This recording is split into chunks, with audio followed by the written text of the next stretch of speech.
4 лица почина од грип изминатава недела. 2 од нив биле од Скопје, останатите од Охрид и Тетово. Починатите биле над 50 годишна возраст. 2 од пациентите имале други хронични заболувања, а грипот дополнително им ја искомплицирал здравствената состојба. 2 се 60 годишна возраст, еден имаме 62 години.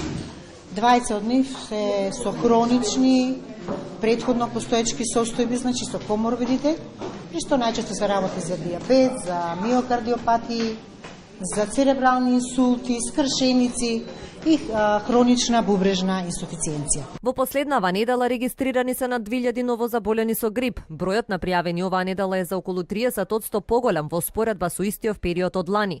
Сезоната на грип се уште не е завршена, велат епидемиолозите. Очекуваме и во наредниот период вирусот, односно активноста на вирусот на инфлуенца да остане на прилично високо ниво. Токму поради тоа што и вирулентноста на вирусот е поголема, заради што имаме и поголем број на сериозни респираторни инфекции, сериозни тешки заболувања од грип и поголем број на смртни случаи.